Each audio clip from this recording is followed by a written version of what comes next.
Étudiants des universités et écoles supérieures, je vous propose un autre exercice concernant le calcul du volume de l'intersection d'une boule avec un cylindre.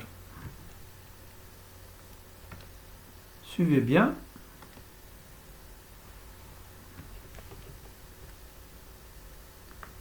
Calculer le volume du corps délimité par un cylindre x au carré plus y2 égale R2 et une boule dont l'équation est x au carré plus y au carré plus z au carré égale A2 avec A supérieur à R. Je vous propose de travailler avec des coordonnées polaires. Donc le domaine d'intégration, ce sera les deux variables R et θ appartenant au plan, R variant de 0 à grand R et θ variant de 0 à 2π. Avant tout, je vais vous montrer le schéma de ce volume. Voilà.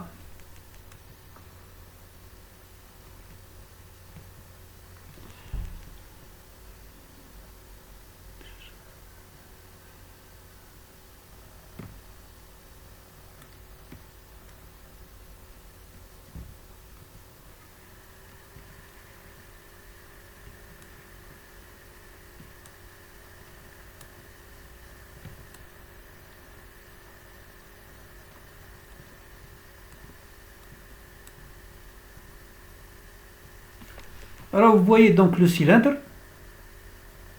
et la boule.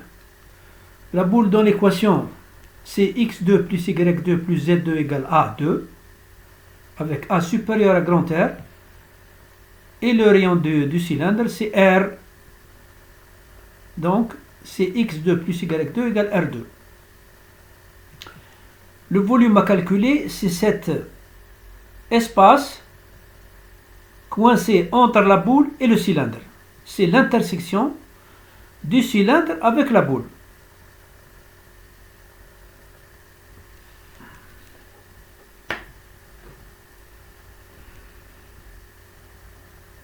Voilà les équations.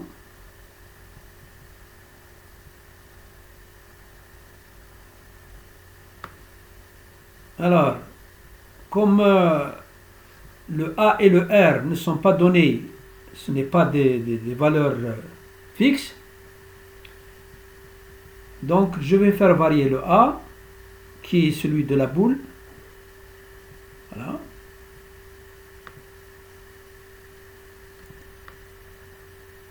Je vais faire varier aussi le R du cylindre. Voilà.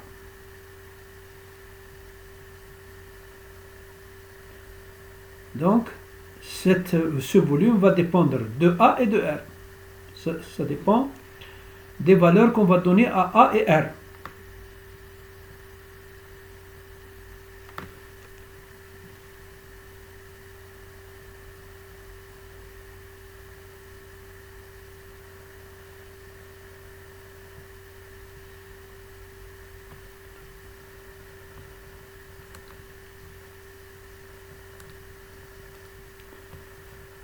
Alors on va faire le calcul.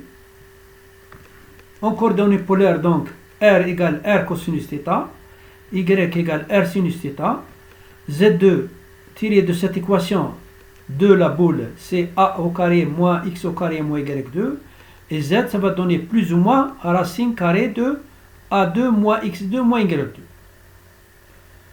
Donc la boule, nous allons compter deux fois le volume, parce que le plus de racine carrée, vous voyez bien, le plus, ça va faire plus racine carrée de A2 moins X2 moins Y2, ce sera 7, ce volume.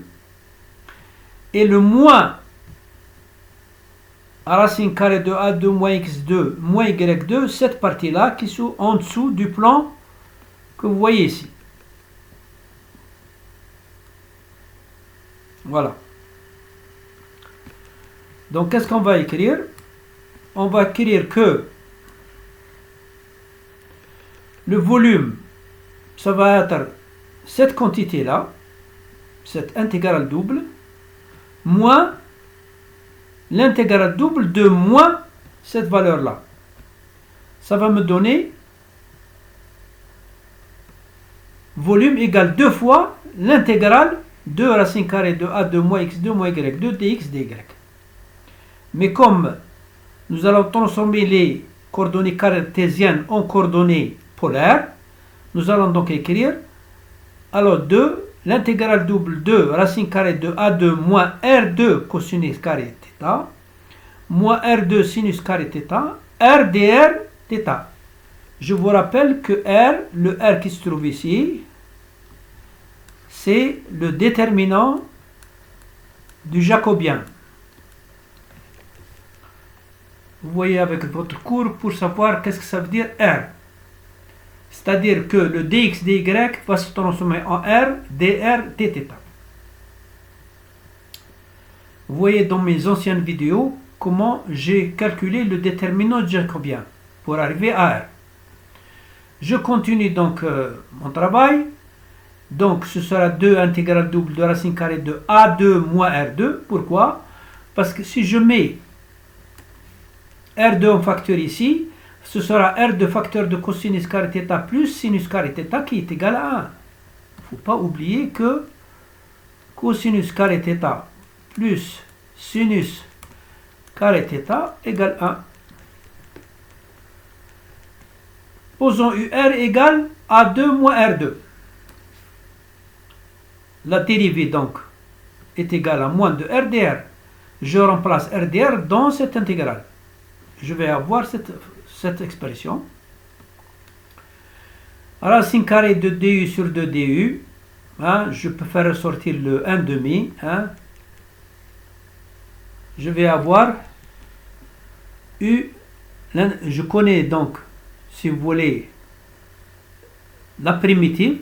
Ce sera donc moins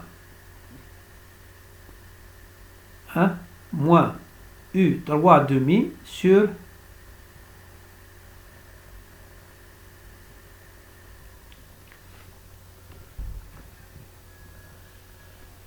sur multiplié par 2 tiers. Hein?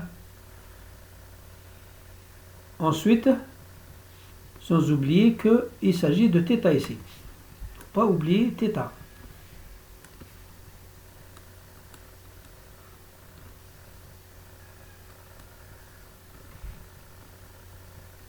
Alors, vous voyez bien que une fois que je calcule l'expression en appliquant les bornes de 0 à grand R,